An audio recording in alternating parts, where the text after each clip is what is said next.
14 نومبر 1986 قاری محمد حنیف صاحب ملتانی بیان فرما رہے ہیں۔ عنوان ہے آدم علیہ السلام۔ سماعت فرمائیں۔ شکریہ۔ کالا محمد وعلی آل محمد کما بارکت علی ابراہیم وعلی آل ابراہیم انک حمید مجید۔ قرآن کریم کی یہ آیات تیسرے پارے سورہ آل عمران کی چند آیات ہیں۔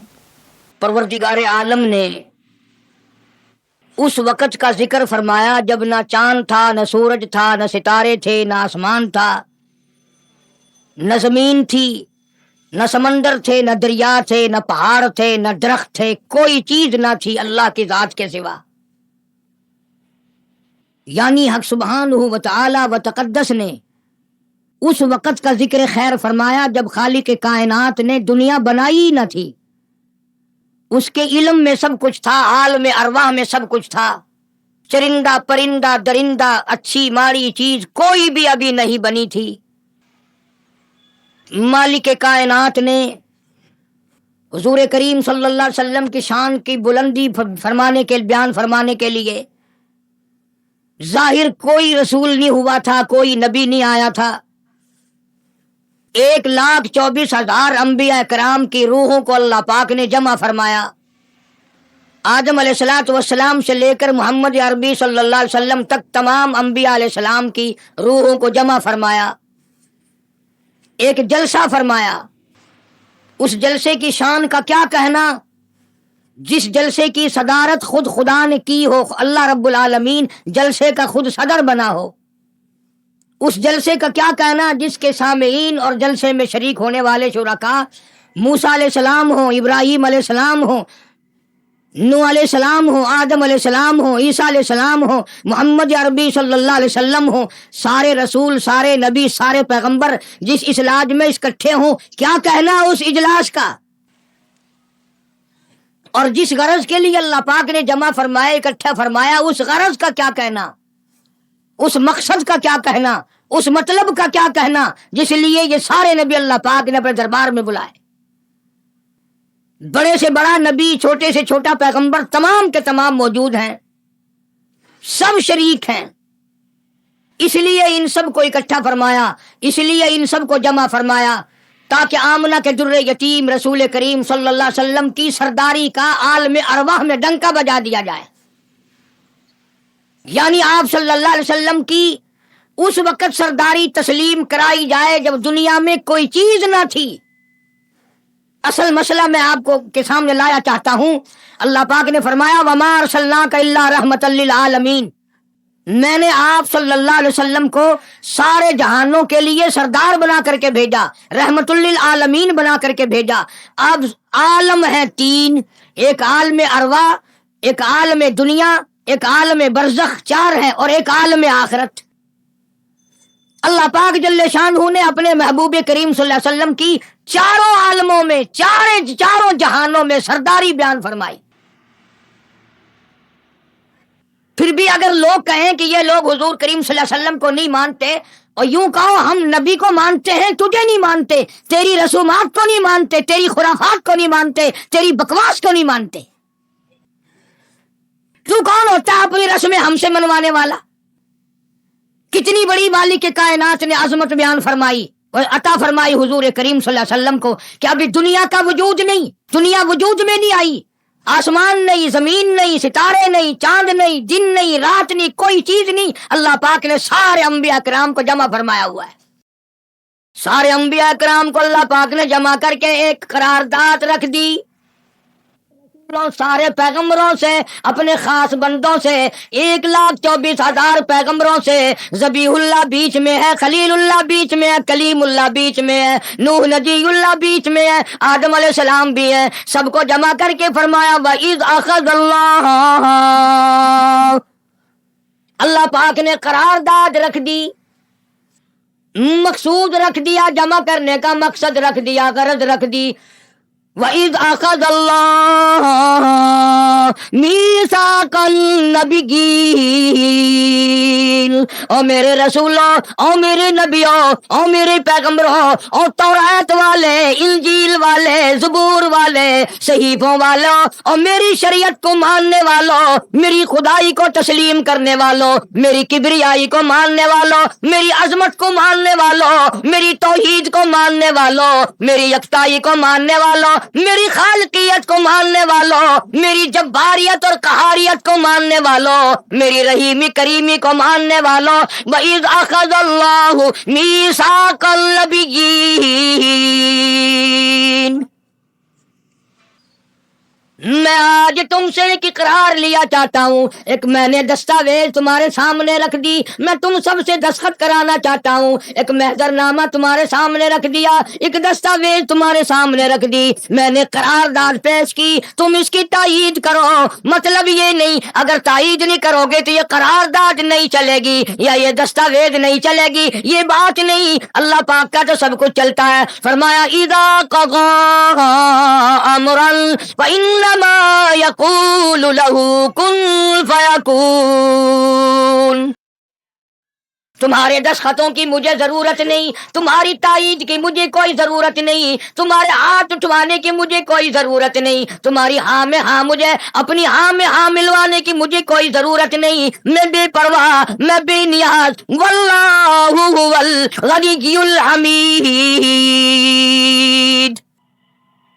مجھے تو کوئی ضرورت نہیں، نہ میں نبیوں کا محتاج، نہ میں رسولوں کا محتاج، نہ میں پیغمبروں کا محتاج، نہ میں کسی کا میں محتاج نہیں، اس معاملے میں مجھے محتاجی کوئی نہیں، صرف قیامت تک کے لوگوں کو شان مصطفی بتانا چاہتا ہوں کہ تمہیں اس آنے والے پیغمبر صلی اللہ علیہ وسلم کی عظمت کا پتہ چل جائے، شان کا پتہ چل جائے، مرتبے کا پتہ چل جائے، ان کی بزرگی کا پتہ چل جائے، معلوم ہو جائے کہ خدا کا محبوب کون ہے،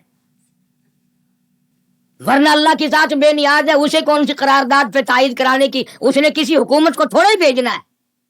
فرمایا وَإِذْ أَخَذَ اللَّهُ مِيثَاقَ النَّبِيِّينَ، میرے نبیوں، میرے رسولوں، میرے پیغمبروں، میری نبوت کا تاج اوڑھنے والوں، میری شریعت کو تسلیم کرنے والوں، میری توحید کا ڈنکا بجانے والوں، نوح علیہ السلام تو ہزاروں سال میری توحید کا ڈنکا بجائے گا، پتھر بھی کھائے گا، زخم بھی کھائے گا، مار بھی کھائے گا، اے صالح علیہ السلام، اے یوسف علیہ السلام، تم بڑے بڑے درد اٹھاؤ گے، بڑے بڑے دکھ اٹھاؤ گے میری توحید کی وجہ سے، لیکن ساتھ ساتھ میں تمہیں بتانا چاہتا ہوں جہاں میری خدائی کا ڈنکا بجاؤ گے وہاں میرے محبوب کی مصطفی کا ڈنکا بھی بجاؤ گے، تمہارے ذمہ یہ کام لگ گیا، میری شریعت کا اعلان کرو، میری یکتائی کا اعلان کرو، میری وحدانیت کا اعلان کرو، مار کھاؤ، ہڈیاں ختم کرا دو۔ ذالک بأنہم کانوا یکفرون بآیات اللہ ویقتلون النبیین، ایک ایک دن میں 70 پیغمبروں کی گردنیں اڑا دی گئیں، نبی کسی پہ ظلم نہیں کرتے، نبی گناہوں سے معصوم ہوتا ہے، نبی جرم نہیں کرتا، نبی اللہ کی نافرمانی نہیں کرتا، خدا کی قسم یہ کہ اس بات پر پیغمبروں کی گردنیں کاٹ دی گئیں کہ اللہ ایک ہے، مشکل کشا وہ ہے، حاجت روا وہ ہے، کسی نبی نے معاذ اللہ چوری نہیں کی، کسی پیغمبر نے ڈاکہ نہیں مارا، اس جرم کی پیدائش میں ایک ایک دن میں 70 نبیوں کی گردنیں اڑا دی گئی۔ قرآن پاک کہتا ہے اللہ پاک نے فرمایا میثاق النبیین لما آتیتکم من کتاب و حکمہ، میرے رسولوں، میرے نبیوں، میرے پیغمبروں، میرے برگزیدہ بندوں اور میرے چھانٹے ہوئے لوگوں میں سے میرے نمائندوں، میرا کلام لوگوں تک پہنچانے والوں، لما آتیتکم من کتاب و حکمہ، تمہیں میری کتابیں ملیں گی، تمہیں رسالت ملے گی، تمہیں نبوت ملے گی، تمہیں پیغمبری ملے گی، تمہیں نبوت ملے گی، تمہیں میرا نمائندہ ہونے کا شرف ملے گا، لما آتیتکم من کتاب و حکمہ، یہ سب کچھ میری طرف سے ملے گا۔ پتہ چلا نبوت اللہ پاک کی طرف سے ملتی ہے، نہ کوشش کرنے سے ملتی ہے، نہ زیادہ عبادت سے ملتی ہے، نہ بادشاہوں کے بنانے سے کوئی نبی بن سکتا ہے، نہ دنیا ساری بنائے ساری نبی مانے اللہ تبارک و تعالیٰ کے یہاں اس کا شیطان سے زیادہ کوئی مقام نہیں۔ نبوت وہ جو خداوند کریم تاج نبوت اڑھائے۔ اندازہ لگاؤ، بڑے دکھ کی بات ہے، ذرا کلیجے پہ ہاتھ رکھ کے سوچو، جس نبی کا رات دن کلمہ پڑھتے ہو، جس نبی کے امتی بنے پھرتے ہو، جس نبی کی شفاعت کی امید لیے بیٹھے ہو، جس نبی کے غمگسار ہونے کی امید لیے بیٹھے ہو، اس نبی کے بعد کسی اور بدبخت کو نبی ماننا یہ نعوذ باللہ کالی کملی والے کی ختم نبوت کی توہین نہیں؟ کئی دفعہ لوگ کہہ دیتے ہیں کہ جی اس کو قادیانی کو لکھے پڑھے لوگ نبی، لکھے پڑھے ہوئے تو زیادہ گمراہ ہوتے ہیں۔ کسی کو نوکری کا لالچ آ گیا، کسی کو چھوکری کا لالچ آ گیا، مان بیٹھے۔ میرا ایمان ہے، میرا یقین ہے، میرا عقیدہ ہے کہ محمد عربی صلی اللہ علیہ وسلم کی نبوت کو چھوڑ کر بغیر دنیا کے لالچ کے کوئی کسی کو نبی مان ہی نہیں سکتا۔ اتنا عظیم نبی ہمارا، اتنا شان والا نبی، ابھی دنیا کی کوئی چیز بنی نہیں اور کالی کملی والے کی نبوت کا ڈنکا بجایا جا رہا ہے۔ فرمایا ثم جاءکم رسول،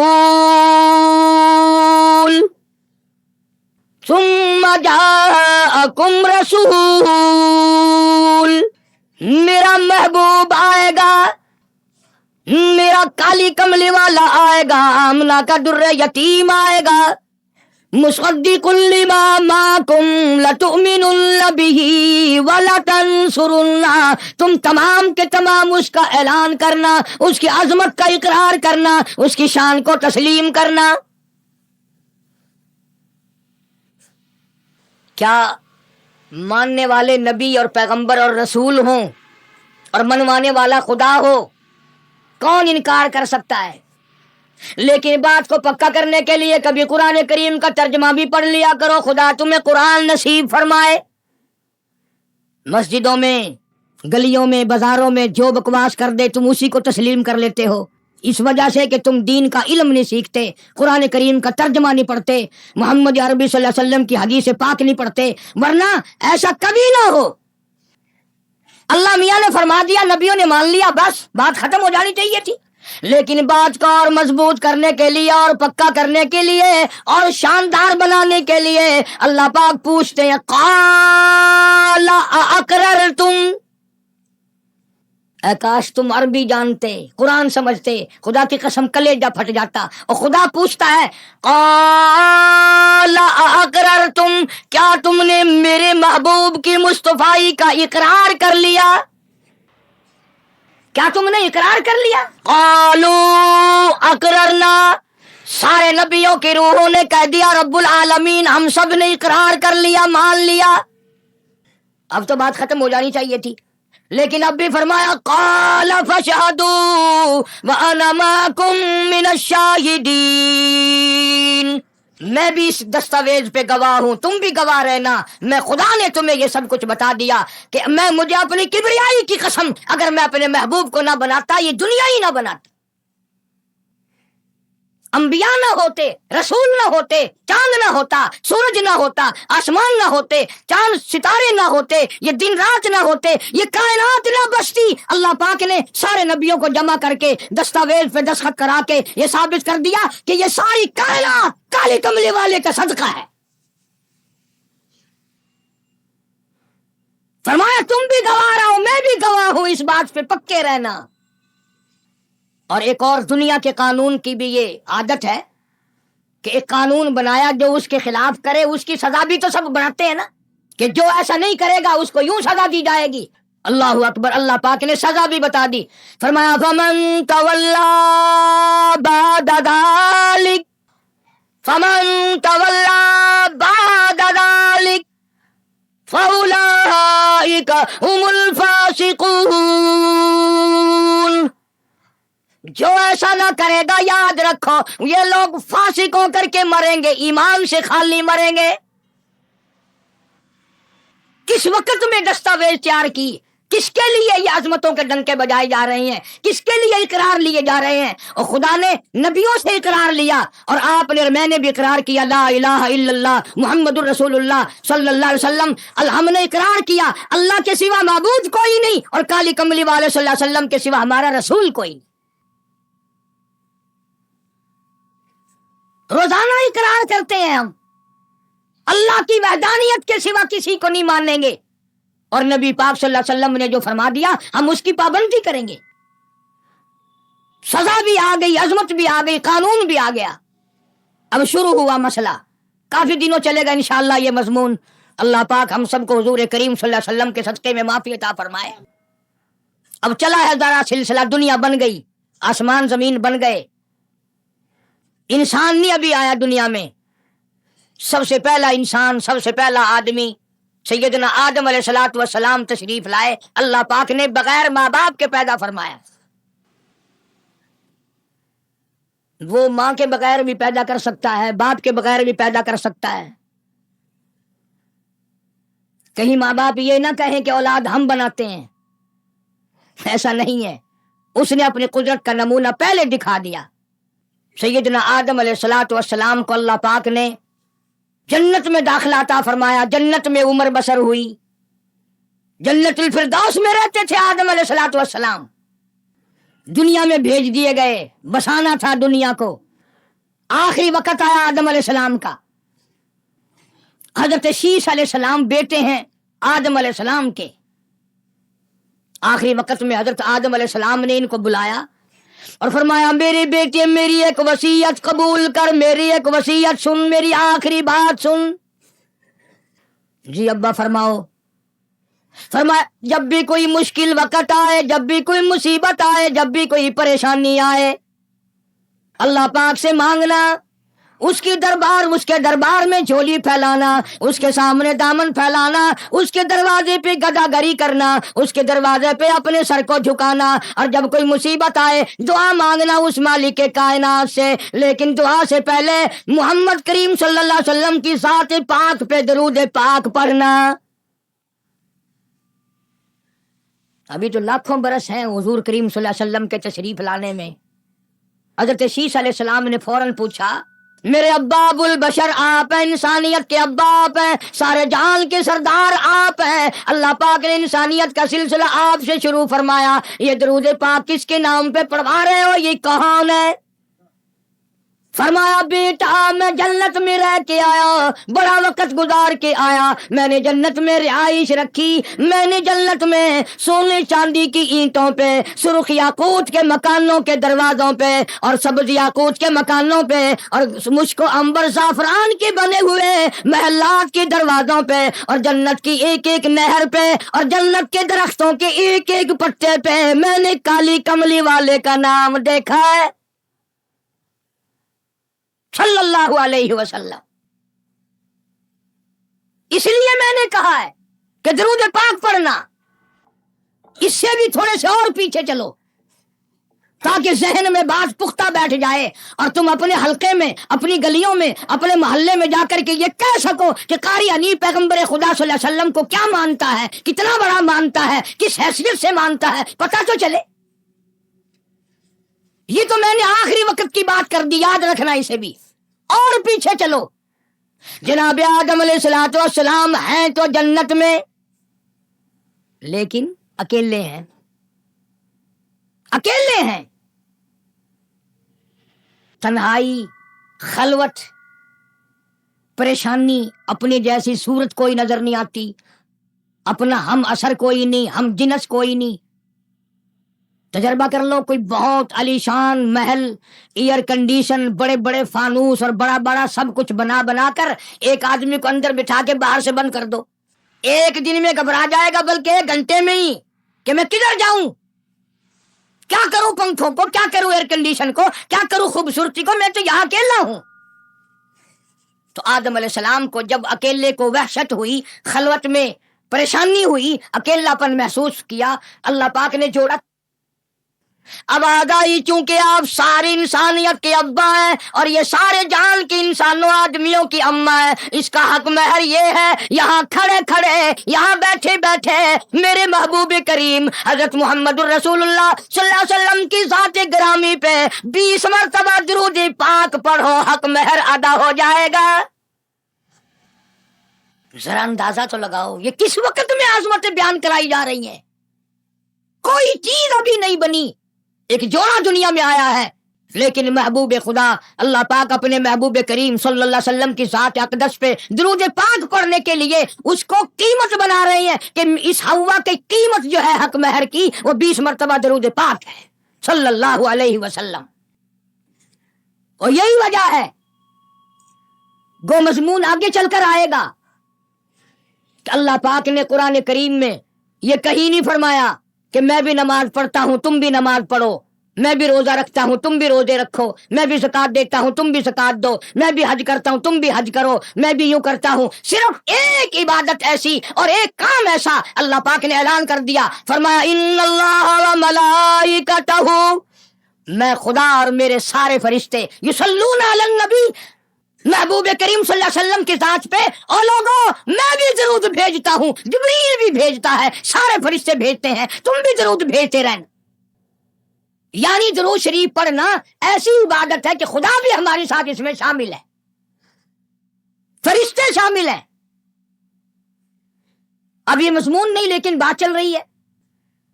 اب ظاہر بات ہے کہ قرآن کریم کس پہ نازل ہوا؟ حضرت محمد الرسول اللہ صلی اللہ علیہ وسلم کی ذات پہ 22 برس 5 مہینے 15 دن میں بتدریج قرآن کریم پورا ہوا۔ سمجھ لو بات کو کام آئے گی انشاءاللہ، قبروں میں عقیدہ بناؤ گے تو۔ قرآن کریم کی جب آیت اترتی تھی، نازل ہوتی تھی، اور حضور کریم صلی اللہ علیہ وسلم صحابہ کو سناتے تھے، بتاتے تھے، تو صحابہ کرام اس آیت کی تفسیر بھی پوچھتے تھے کہ اس آیت کا مطلب کیا ہے، کیوں انہوں نے عمل کرنا تھا۔ وہ تو اتنے پکے تھے کہ قرآن کریم پڑھتے پڑھتے صحابہ کرام آگے نکل گئے، فاروق اعظم پیچھے رہ گئے قرآن کریم میں پڑھنے میں۔ تو کسی نے پوچھا اے عمر تیرا ذہن کمزور ہے کہ نہیں، حافظہ کمزور ہے کہ نہیں، کہ پھر پیچھے کیوں رہ گئے؟ اللہ اکبر، فرمایا میں جو قرآن سیکھتا ہوں پہلے اس پہ عمل کرتا ہوں، اگلے دن پھر دوسرا سبق لیتا ہوں۔ نماز کی آیت آئی تو صحابہ کرام کو حضور کریم صلی اللہ علیہ وسلم نے نماز پڑھا کے دکھایا کہ رکوع یوں کرنا۔ اب قرآن میں جو ہے ورکعوا رکوع کرو، اگر حضور صلی اللہ علیہ وسلم رکوع کر کے نہ دکھلاتے تو کیا پتا چلتا کہ رکوع کسے کہتے ہیں اور کس طرح ہو؟ سبحان ربی العظیم پڑھیں، ہاتھ کہاں رکھیں، نگاہ کہاں ہونی چاہیے، پیر کس طرح ہونے چاہیے، کمر کس طرح ہونی چاہیے، سر کس طرح ہونا چاہیے، یہ کیسے پتا چلتا؟ اسی لیے قرآن نے کہا بس جدو سجدہ کرو۔ حضور کریم صلی اللہ علیہ وسلم نے سجدہ کر کے دکھلایا، گھٹنے کہاں رکھو، کونیاں کیسے رکھو، ہاتھ کہاں رکھو، ناک کیسے رکھو، ماتھا کیسے رکھو، یہ سب کچھ کر کے دکھایا۔ اسی طرح صحابہ کرام نے جب قرآن مجید کی یہ آیت اتری ان اللہ و ملائکتہ یصلون علی النبی، صحابہ کرام نے پوچھا کیف نصلی علیک یا رسول اللہ، اتنا بڑا جو حکم آیا ہے، اتنی بڑی جو شان آئی ہے کہ درود بھیجو، درود پڑھو، کیف نصلی علیک یا رسول اللہ، آپ ہی بتائیں کیسے درود پڑھیں ہم؟ حق بھی تھا پوچھنے کا، صحابہ کرام نے پوچھا بھی۔ اب توجہ کرنا، پہلے یہ لفظ سمجھ لو میرے، قرآن سمجھنے کے لیے ضد نہ کیا کرو کہ میں فلاں فرقے کا ہوں، فلاں مولوی کا مقتدی ہوں۔ اللہ کا قرآن سمجھ کر سمجھو، کسی فرقے اور ضد کی اینک لگا کے قرآن نہ دیکھو۔ اگر سبز رنگ کے شیشے لگاؤ گے جان سبز نظر آئے گا، سفید لگاؤ گے سفید نظر آئے گا۔ جب تو قرآن کو ضد کی نگاہ سے دیکھے گا تجھے قرآن میں ککھ بھی نظر نہیں آئے گا۔ ایمان کی نگاہ سے دیکھ، نور ایمانی کی نگاہ سے قرآن پڑھا کر۔ تو صحابہ کرام نے سوال کیا کیف نصلی علیک یا رسول اللہ صلی اللہ علیہ وسلم، ہم کس طرح درود پڑھیں؟ اتنا بڑا جو درجہ ہے کہ خدا بھی بھیج رہا ہے، فرشتے بھی بھیج رہے ہیں، اور ایک دفعہ درود پڑھنے سے 10 نیکیاں ملتی ہیں، 10 گناہ معاف ہوتے ہیں، 10 درجے بلند ہوتے ہیں۔ اللہ پاک کی رحمت کی چادر درود پڑھنے والے کو اپنے اندر لپیٹ لیتی ہے، اتنا بڑا مرتبہ ہے۔ اور ایک مرتبہ درود پاک پڑھتا پڑھتا اگر کوئی مر گیا، قیامت کے میدان میں اس کے منہ سے کستوری کی خوشبو آئے گی۔ اتنے بڑے ثواب کی چیز، اتنے بڑے درجے کی چیز خود سکھاؤ، خود بتاؤ کیسے ہے۔ فرمایا قولوا اللہم صلی علی محمد وعلی آل محمد کما صلیت علی ابراہیم وعلی آل ابراہیم انک حمید مجید، اللہم بارک علی محمد وعلی آل محمد کما بارکت علی ابراہیم وعلی آل ابراہیم انک حمید مجید۔ میں باوضو مسجد میں ممبر کے اوپر بیٹھا ہوں، 1,29,000 صحابہ نے جو نقل فرمایا اور جو ساری زندگی درود پاک پڑھا وہ یہی ہے، اس میں ایک لفظ کی میں نے ہیرا پھیری نہیں کی، نبی پاک صلی اللہ علیہ وسلم کی زبان مبارک سے نکلا ہوا یہی درود ہے، حضور کا تعلیم دیا ہوا یہی درود ہے۔ صدیق اکبر نے یہی پڑھا، فاروق اعظم نے یہی پڑھا، عثمان ذی النورین نے یہی پڑھا، علی مرتضیٰ نے یہی پڑھا، حسن حسین نے یہی پڑھا، فاطمۃ الزہرا نے یہی پڑھا، عائشہ صدیقہ نے یہی پڑھا، 1,29,000 صحابہ نے یہی پڑھا، 1500 سال کے ولیوں نے یہی درود پڑھا۔ اب ظاہر بات ہے جو ثواب اس درود کا ہو سکتا ہے وہ اور کتنا ہی عقیدت سے بنایا گیا ہو اس کا وہ ثواب ہو ہی نہیں سکتا، کیونکہ اصل برکت ہے نبی کے لفظوں میں، اور یہ نبی پاک صلی اللہ علیہ وسلم نے صحابہ کرام کو خود سکھایا۔ یہ اب یہ جتنے بھی درود بنائے ہوئے ہیں، لکھی ہو، کروڑی ہو، تاج ہو، یہ اذان سے پہلے والا ہو، بعد والا ہو، کوئی بھی ہو، یہ عقیدت ہو تو ہو، لیکن نبی کی تعلیم کردہ سلام درود نہیں، صحابہ کرام کا پڑھا ہوا نہیں۔ تمہارا کیا ہے؟ تم تو اتنی تفصیل سننے کے بعد بھی کہہ دو گے ہاں تم نے تو یوں کہنا ہی ہے، تم جو بندی جو ہوئے۔ واہ بھائی واہ، کمال ہے۔ کئی لوگ کہتے ہیں ہے تو قاری حنیف رسول کریم صلی اللہ علیہ وسلم کا عاشق، بڑی سیرت بیان کرتا ہے، پر اندازہ لگا۔ اور میں یہ کہہ رہا ہوں میرے استاد، میرے ولی، تیرے ولی، قطب ابدال، ساری دنیا محبت کے رنگ میں آ کر درود بنائے، وہ ثواب نہیں ہو سکتا جو کالی کملی والے کے الفاظ میں ہے۔ اس کی ایک موٹی نشانی میں آپ کو بتا دوں، یہی وجہ ہے کہ 1500 سال 15ویں صدی چل رہی ہے، نماز میں یہی درود پڑھا جاتا ہے۔ سلام پھیرنے کے بعد تو لاؤڈ اسپیکر پہ کھڑے ہو کر کچھ اور آتا ہے نا، نماز میں ہیرا پھیری ابھی نہیں آئی، نماز میں یہی درود، پوری امت یہی درود پڑھتی ہے، جو بندی ہوں، بریلوی ہوں، اہل حدیث ہوں، کوئی بھی ہوں، جو نبی پاک صلی اللہ علیہ وسلم کے طریقے پہ نماز پڑھنے والے ہیں وہ نماز میں یہی درود پڑھتے ہیں۔ اس کے اچھا ہونے کی یہ دلیل ہے کہ سارے عملوں میں اچھا عمل نماز، اور نماز میں اچھا عمل یہ درود پاک۔ اب تو سمجھ میں آئی ہوگی کوئی بات کہ نماز بڑا اچھا عمل ہے اللہ کے نزدیک، اور نماز میں یہ درود پڑھا جاتا ہے۔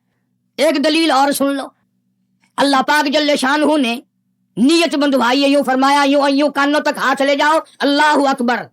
کیا مطلب؟ کہ ہاتھ اٹھا دو ساری دنیا سے، بیوی بچے دکان کارخانہ جائے ایسی تیسی میں تو مولا تیری بڑائی بیان کرتا ہوں، میں تو تیرا ہوں۔ اللہ اکبر کھڑے کھڑے کی، سبحانک اللہ کھڑے کھڑے پڑھا، الحمد شریف کھڑے کھڑے پڑھا، قرآن کریم کی تلاوت کھڑے کھڑے کی، رکوع میں سبحان ربی العظیم پڑھا، سجدے میں سبحان ربی الاعلیٰ پڑھا۔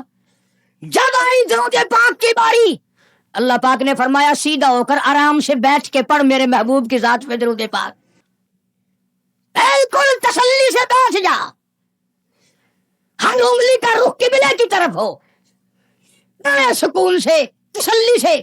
ابھی تم کہو گے کہ درود کی بات کر رہا ہے، التحیات میں سلام ہے، السلام علیکہ ایھا النبی ورحمۃ اللہ، تو سلام بھی اور درود بھی اللہ پاک نے، اللہ کے نبی نے، 1,29,000 صحابہ نے، اہل بیت نے، سید عبد القادر جیلانی رحمۃ اللہ علیہ نے، سارے ولیوں نے سلام بھی اور درود بھی نماز میں بیٹھ کے پڑھا۔ یہ جو کھڑے ہو کر پڑھتے ہیں یہ نبی کا درود سلام نہیں، یہ لاؤڈ اسپیکر کا سلام ہے۔